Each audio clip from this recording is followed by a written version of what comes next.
Good morning সবাইকে। কেমন আছেন আপনারা? নিশ্চয়ই ভালো আছেন। তো আমার ইউটিউব চ্যানেল এবং ফেসবুক পেজে আপনাদের সবাইকে স্বাগত।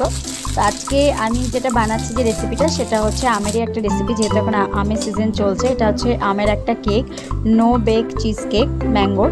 তো ফার্স্টে তার জন্য আমি ডাইজেস্ট যে কোনো বিস্কিট নিয়ে নিয়েছি। এটা আমি নিয়েছি বিসফার্মের, আপনারা চাইলে নিউট্রি চয়েস এটাও নিতে পারেন।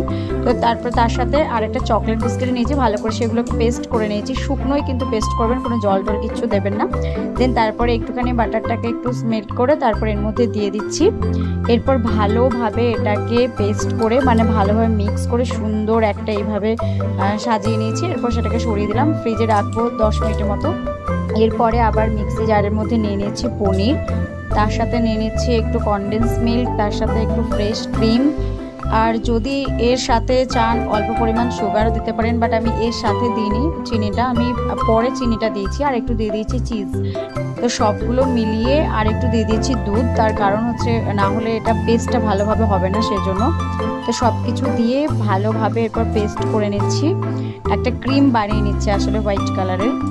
দেখতেই পাচ্ছেন আমি কিন্তু ফার্স্টে এমনি নর্মাল আমি ওটাকে পেস্ট করেছিলাম, কিন্তু যেহেতু ওটা আটকে যাচ্ছিলো বলে আবার একটু দুধ দিতে হয়েছে, তাই একটু মিল্ক দিয়ে দিলে খুব ভালো হয়। এরপর দিয়ে দিলাম আমি এর মধ্যে সুগার, চিনির গুঁড়ো দিয়ে দিচ্ছি।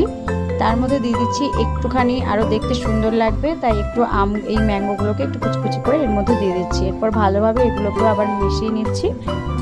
এরপর মেশানো হয়ে গেলে বিস্কিটের যেটা আমি রেখে দিয়েছিলাম ফ্রিজে, এখন সেটাকে বের করে নেব। এরপর এই বিস্কিটের ওপরে এরপরে ক্রিমি যেটা রয়েছে সেটাকে দিয়ে দেব।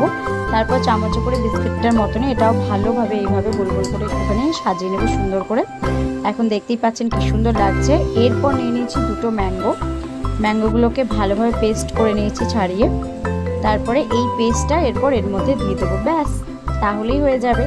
এরপরে মিনিমাম 4-5 ঘন্টার মতো আপনারা ফ্রিজে রেখে দেবেন। এরপর ফ্রিজ থেকে দেখুন বের করে নিয়েছি, দেখতেই পাচ্ছেন কত সুন্দর হয়ে গেছে। এরপর একটা ছুরি দিয়ে এইভাবে কেটে নিচ্ছি, বাট খেতে অসাম লাগছিল, জাস্ট অসাম, একটা অন্য ধরনের ফ্লেভার। এইভাবে আপনারা একবার বানিয়ে খেয়ে কিন্তু আমাকে কমেন্টে অবশ্যই জানাবেন। আর হ্যাঁ, আমার চ্যানেলটাকে সাবস্ক্রাইব করে দেবেন আর ফেসবুক পেজে ফলো করে দেবেন।